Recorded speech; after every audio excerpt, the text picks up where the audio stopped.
sinasabi ko sa'yo par, bilhin mo na lahat ng raincoat na gusto mo. Wag lang yung color yellow-green. Based kasi sa experience ko, napakabilis madumihan.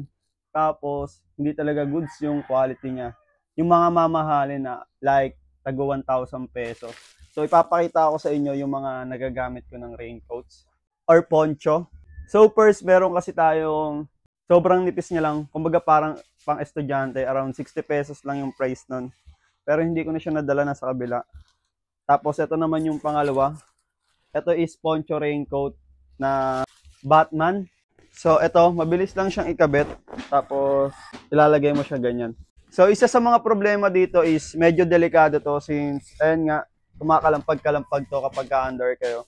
So, pwede siya kung uupuan nyo ng maayos. So, ito yung isa sa mga raincoat na ginagamit ko kapag mga malapitan lang yung rides ko. Pero syempre, kapag malayuan or long ride yung gagawin natin, I have this. Syempre, goods yung quality nito compare sa yellow-green na nabili ko. So, nabili ko to around 1,000 pesos or wala pa, mga 700 lang ata. So, ayan, nabili ko siya ng ganung price. And goods na goods to dahil ginagamit ko na to for 2 years. Ito siya. Sinusuot siya. Ito yung pants and ito yung pang-upper niya. So, ayan.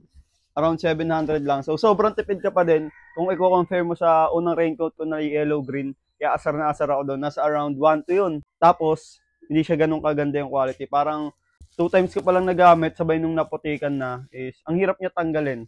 So, ayun yung dalawa. Tapos, ito naman yung bagong raincoat na nakita ko sa mga tropa ko. And grabe natutuwa ako dito kasi nung nag-rides kami, syempre ayun nga yung gamit ko. Tapos, ito yung mga gamit nila.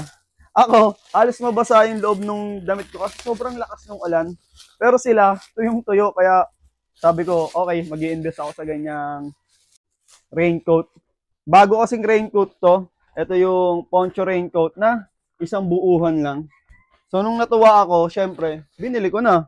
Kasi syempre, investment as a rider, di ba? Kung lagi ka nakasakalsada, hahanap ka na lang ng gagamitin mong masusulit mo yung pera mo. So, ito siya. Sobrang mura lang din kasi nito, around 300 pesos lang siya. So, from 1 to 700 to 300 pesos. Ganun yung price range natin. Pero ito, sobrang ganda kasi nito. Kasi may reference na ako na maganda to. Kasi nagamit na nila.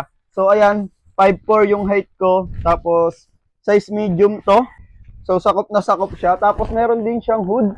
Tapos, ayan, pwede mo siyang botones. Kung gusto mo ng buuhan yung gagamitin mo. Ayan. Tapos buon na siya. Hindi ka talaga dito mababasa kasi wala siyang mga tahi-tahi na katulad dun sa pangalawa ko na ipakita sa inyo. Buo siya. Ayan, pagka pumatak dito yung ulan, babagsak lang ng diretso. Tapos goods ka na. Tapos 300 pesos lang to. Pero depende naman sa color na gusto nyo. Ito kasi is, ang ganda lang sa paningin ko. Pero may color black kasi nito. Tapos gray ata yung isa kong nakita. Ito lang yung pinili ko. So kung gusto nyo ng ganito, ito, highly recommended ko to kasi based sa experience namin ng mga tropa ko, ang ganda nito. Goods to and available to nyo sa Yellow Basket.